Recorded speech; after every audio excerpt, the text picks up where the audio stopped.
এর একটা অভিজ্ঞতা শেয়ার করি।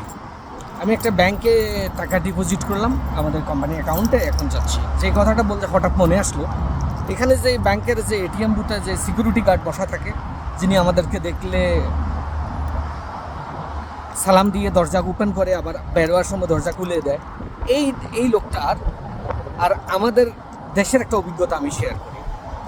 আমি দেশে যাওয়ার পরে এটিএম বুথগুলোতে যদি কখনো টাকা তুলতে যাইতাম, দেখতাম যে এই লোকটা বাংলাদেশে এটিএম বুথের এখানে সিকিউরিটি গার্ড থাকে, উনি ধরেই নেয় যে আমরা টাকা তুললে তাকে টিপস দেব। তার বিহেভিয়ার এমন এক। আর এই দেশে এসব এটা মাইন্ড টিপসটা ধরে নেয়া, এটা এক ধরনের মানে আপত্তিজনক। বারেম হসপিটালে আমার লাইফ পার্টনার অসুস্থ, তার পাশে আমি প্রায় 1 মাস ছিলাম। আর একটা জিনিস নোটিস করলাম আমি, ওইখানে যে ওয়ার্ড বয়, ক্লিনার বা আয়া যাদেরকে বলে, এরা অন্যান্য সাপোর্টিং স্টাফ যারা আছে, এদের 2-1জনকে আমি শুরুতে টিপস দিছি। দেওয়ার পরে কি হয়েছে, এরা তাড়াতাড়ি লাগতো আমার রুমে আসার জন্য, মানে প্রয়োজন নেই, বিনা কামে আইসা মব মারে, ঝাড়ু দিতেছে, ওয়াশরুম চাপ করতেছে, কোনো কাজটা নোংরা আবর্জনা নাই, একাধিকবার করতেছে, ডেলি 10-12 বার আইতেছে, কারণ জানে যে আমি টিপস দিব। অথচ অন্যান্য রুমে হয়তো সারাদিনে একবারও যায় না। আচ্ছা, আরেক ঘটনা হলো, নিচে ক্যান্টিন আছে বা অন্যান্য রেস্টুরেন্টে যখন খানা খেতাম, যদি কাউরে টিপস দিতাম, পরের দিন গেলে দেখা যাচ্ছে ওই লোকটা অন্য একটা কাস্টমার ছেড়ে আমার কাছে দ্রুত আসে আমার সার্ভিস দিবে, আমার সার্ভ করার জন্য সে হয়তো আরেকটা কাস্টমার ছেড়ে দিছে। এটার আরও কিছু ঘটনা আছে।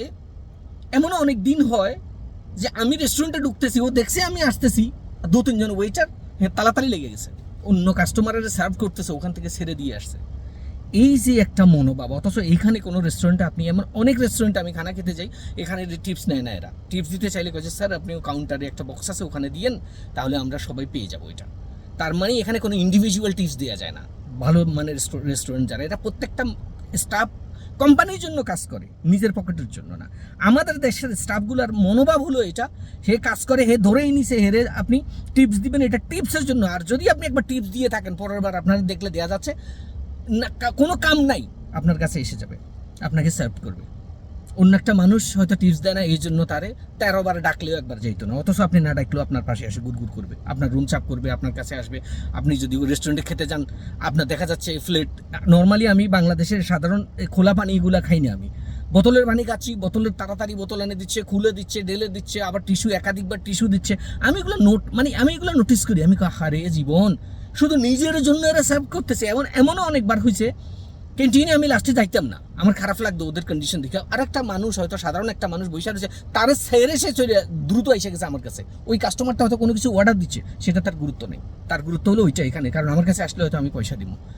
এখন আরও একটা, অনেকেই হয়তো মনে করে, আমিও মনে করতাম যে টিপস দেওয়ার দরকার নেই, টিপস দিলে আরও এদের অভ্যাস খারাপ। এখন না দিলে দেখা যাচ্ছে সার্ভিসও পাওয়া যায় না, না দিলে হয়তো টেবিলটা ঠিক মতো মুছে দিচ্ছে না, ফ্লাইটটা ঠিক মতো ধুয়ে দিচ্ছে না, কোনো একটা জিনিস একাধিকবার অর্ডার দিলেও আসতে খুব স্লো আসতেছে, ইচ্ছাকৃতভাবে স্লো করে আসতেছে। কারণ করবেন কি আপনি, পুরো সেবা আমাদের দেশে সব কিছু পাওয়া যায়, সেবাটা পাওয়া যায় না। সেবা যেটা পাওয়া যায়, পয়সা দিয়ে সেবা পাওয়া যায়, সেটা মনের সেবা না, হৃদয়ের সেবা না।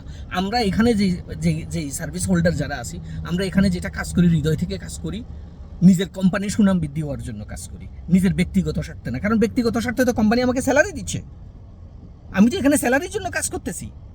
এখন স্যালারির বাইরে যদি কোনো টিপস দেয়, হয়তো কাউন্টারে দিয়ে দেয়। কাউন্টারে দিলে কি, প্রত্যেকটা স্টাফ দিন শেষে হয়তো ক্যাশিয়ার এটাকে ইকুয়ালি ডিভাইডেড করে সবাইকে দিয়ে দেয়। এটা হলো নিয়ম, এটাই হলো মানে দুনিয়াটা এভাবেই চলতেছে। আমাদের দেশের উল্টাটা চলে।